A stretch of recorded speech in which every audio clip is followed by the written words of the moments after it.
Today, I'm going to show you how I use props from the dollar store to create incredible and creative studio lighting.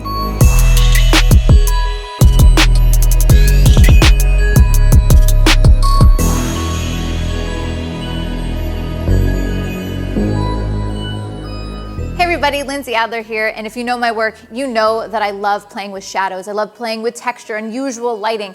But I don't want you to think that that has to be expensive. It doesn't. In fact, genuinely, for a lot of my creative shots, I'm just using different things that I find at the dollar store. So I want to give you a little bit of insight into what I'm thinking, how I pick out these props, and how I make those creative effects.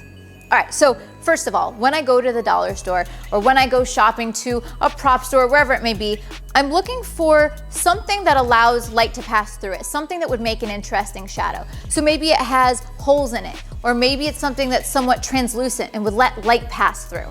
And if you don't know if it will work, well, one of my tricks is to actually just use my cell phone. I'll just use the flashlight on my cell phone and I'll hold it up to the object, and then I'll hold it up to my hand or to my face, and I can actually see if it's going to cast a pattern. And it's an easy way to see if this tool is going to work.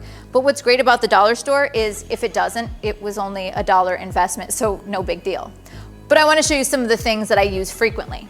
So all of these tools I bought on the same day, the same dollar store trip, and they all have different effects and they all work great. So for example, something like a strainer or a colander, because of the holes and the patterns, a lot of times will have interesting circular shapes, which really looks good with the lighting. I got this scoop, which, by the way, the tag said that it was for cooking, but looks like a poop scoop. Doesn't matter, it'll still look great with the lighting. A basket can create interesting texture. And then some other things that might be cool would be this dollar store platter. I know that it's going to let light through, and then the textures on it will create patterns on the face, or maybe a cup or a vase or anything that's translucent and is a color will create a color wash across the face. So all of these things I know for sure will make for interesting photos. So whether you're going to the dollar store or an arts and crafts shop, this is the type of thing that you are looking for. But of course, that's not the only thing that makes the shot. You need the right recipe, the right tools for the lighting. So let's talk about that next. So the only thing that you need for this creative lighting is your dollar store prop and hard light.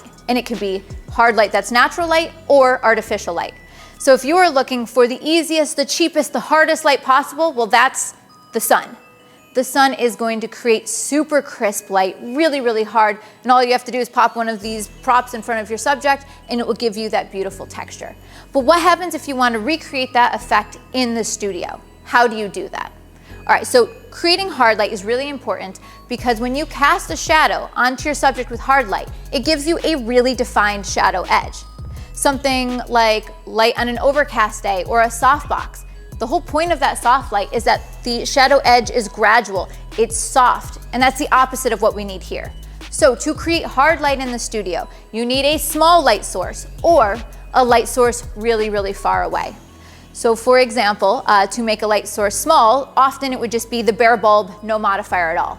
A speed light is perfect for this because a speed light, the head itself is actually small, it's smaller, and that's why speed lights give you such hard light. So grab a speed light, you can grab a bare studio head, or if you don't have either of these, just grab a flashlight. It will do the same effect.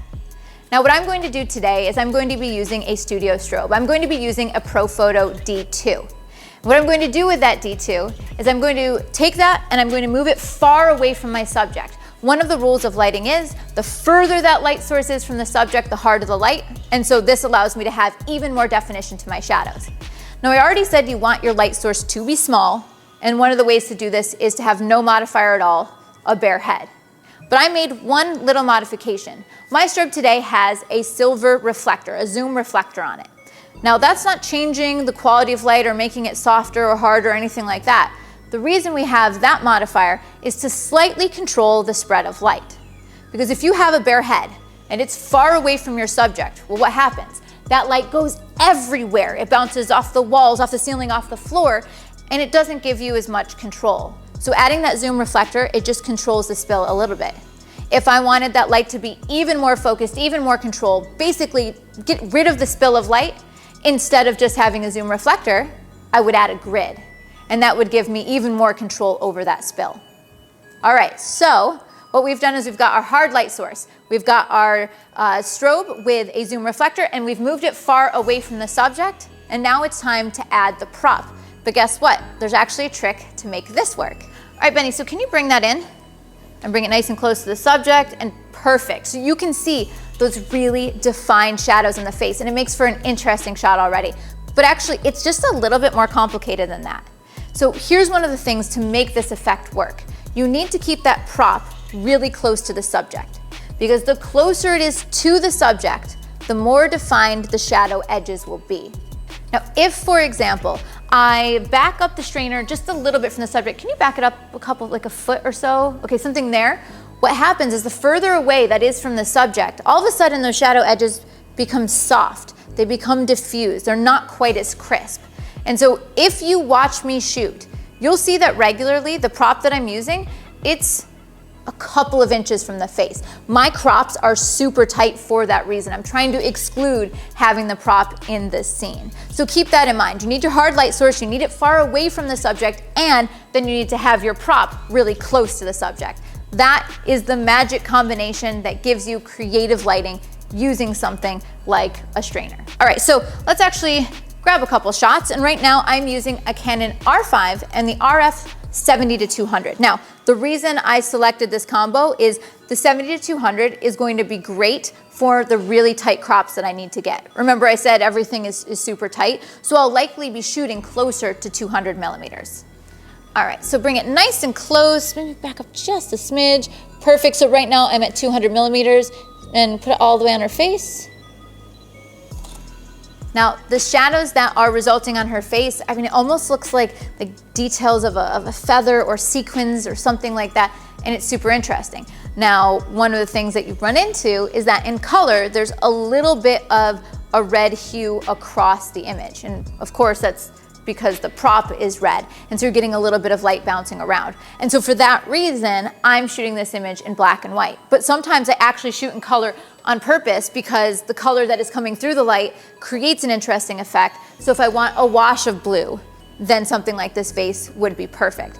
Each one of these will have different pros and cons, and you just have to test them out. So now what I'm going to do is I noticed that for this image, the center of the strainer actually has a circle in it. And so we're going to move around and place that circle in different places. So there's like a little bit of a darker spot. Maybe I'll hide it completely out of the frame, maybe over the eyes or the lips. And it's just about getting the right distance to the subject and the right placement of all of that texture. So let's try a couple more. Great.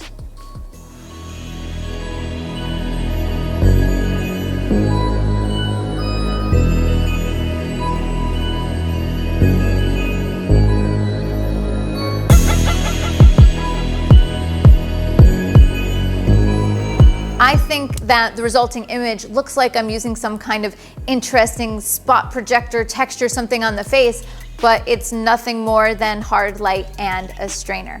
Now, if you like this technique and you're interested in achieving creative lighting, but maybe just doing it with a single light, or maybe just doing it with the sun, well, I actually have a series of lighting recipe guides dedicated to this topic. I have one dedicated to one light and, of course, creative natural lighting setup. So you'll definitely want to check that out to give you more inspiration, give you more ideas to do DIY lighting projects that end up looking astonishingly creative.